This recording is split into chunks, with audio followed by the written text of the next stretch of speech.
So, do I actually believe that traveling can ultimately end racism? And the answer is no.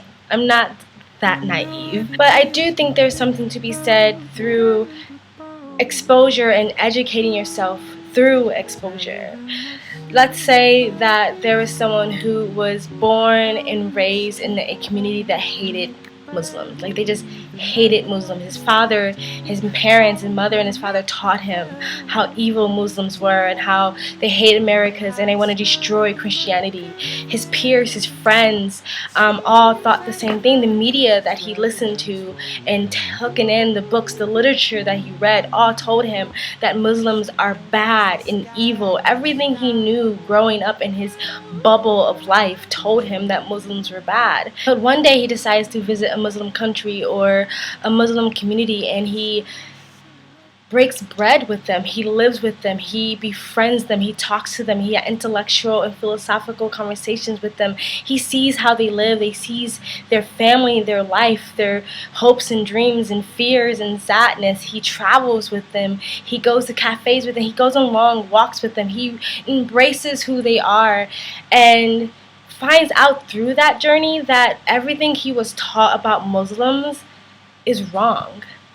That all the stereotypes, all the hate, all the anger that he was told that Muslims had towards him was wrong.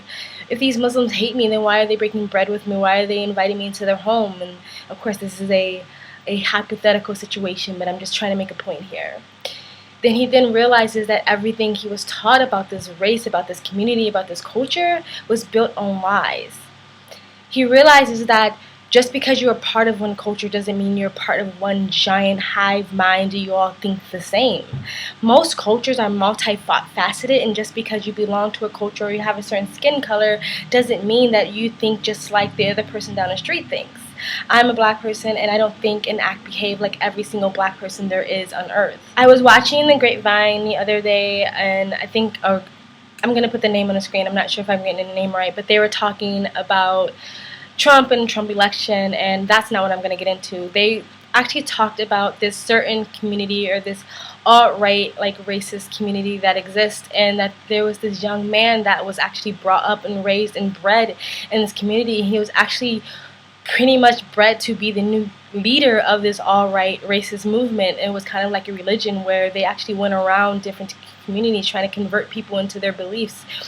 And he was taught, like, this is what he believed in. Everyone told him and bred into him this anger and this hate and this fear against the other side.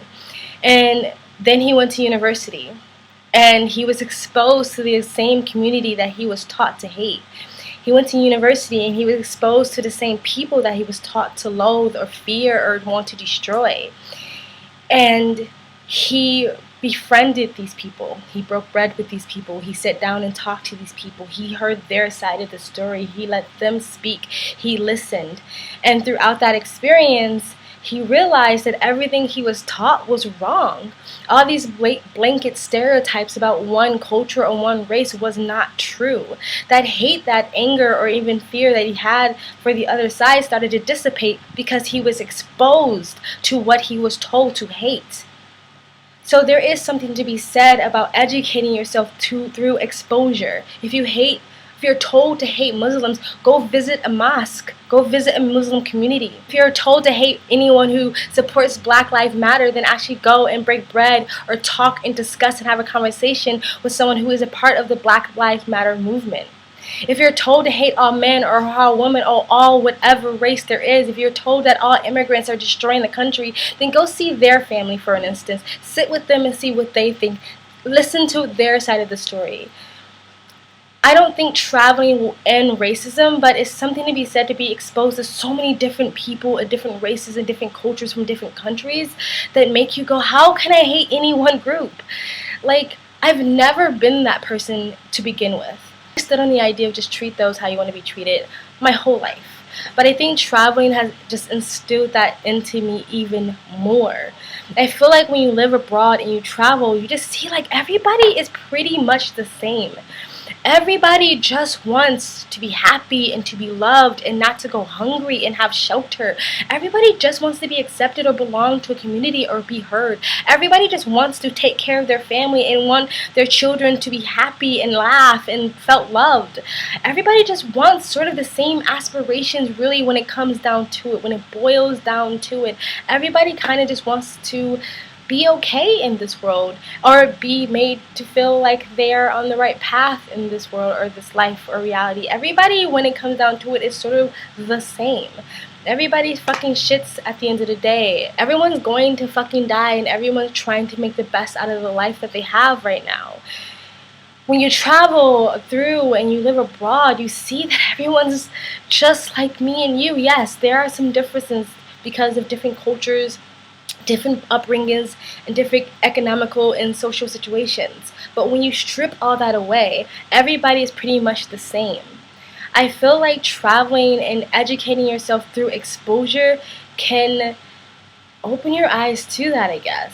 I've actually heard other Black people who've traveled through who've said that they didn't realize the whole world didn't hate Black people until they started traveling, when they saw, like, oh wait, everyone doesn't hate me because I'm Black. I don't have to cross the street all the time now. I don't, the cops aren't going to pull me over all the time now. Like, getting out of that bubble, getting out of that place that you were born and bred in to expose yourself to the rest of the world can actually enlighten you. There's actually studies that show when kids grow up in more diverse communities, neighborhoods, or schools, they grow up to be less prejudiced and less biased. So being exposed to different races, different cultures, it's hard to hang on to stereotypes and bias and prejudice that were taught to you through the older generation or through media or through people who just weren't exposed to that. So that's just the narrow-minded bias that they have. I watched another program about a guy who grew up in South Africa, and he was South African himself. He was a white South African,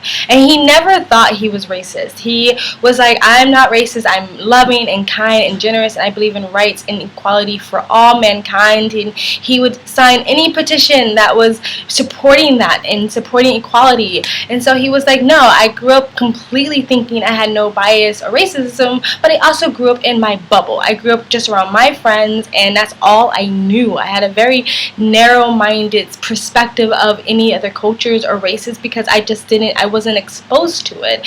Just like most of the people that he knew never thought to go expose themselves to that, to educate themselves further on that culture or that race. But anyway, he was walking to his car one day, and it was sort of getting late. It was after work or something, and 3 Black African men were walking towards him, and without thinking about it, he sort of grasped his belongings and sort of got a little bit afraid that he was going to get attacked and wanted to hurry up and get inside his car.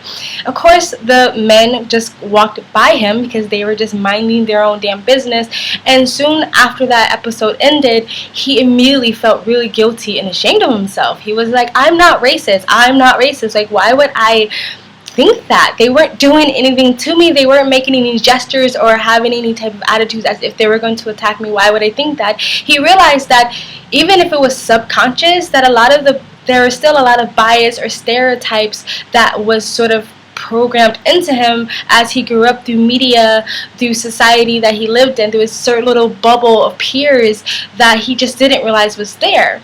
So in order to combat that, he became proactive. He decided to move to an area of town where at that time there were only Black Africans living in this part of town, and it was also maybe known as the not so nice part of town. But anyway, he decided to move to that area.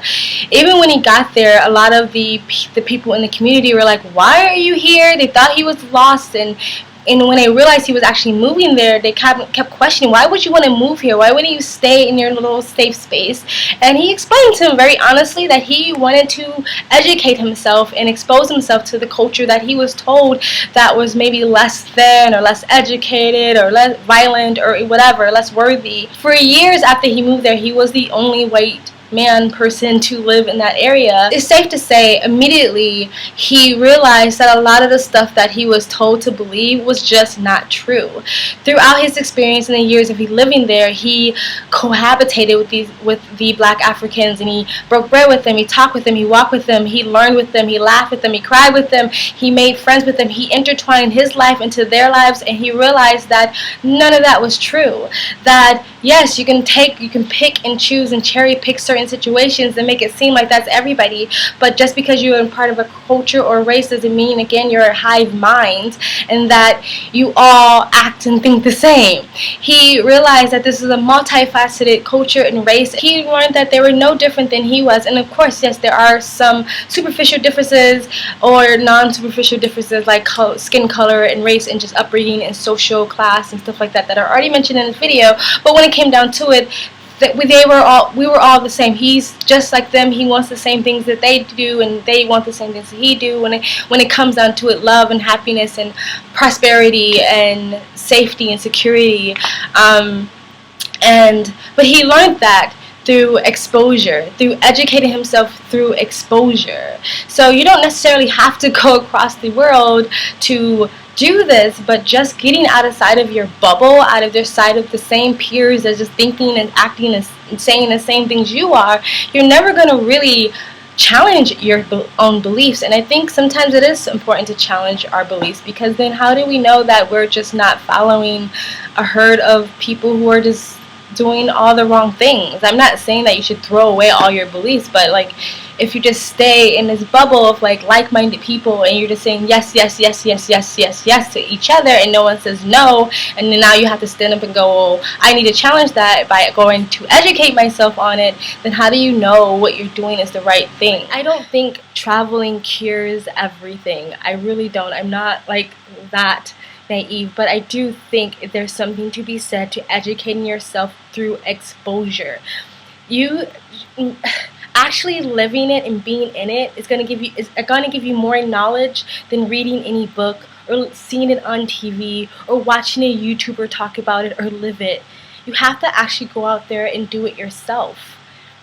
So I do think traveling can soften someone's heart and give someone a different point of view and perspective on different cultures and races. I do believe that.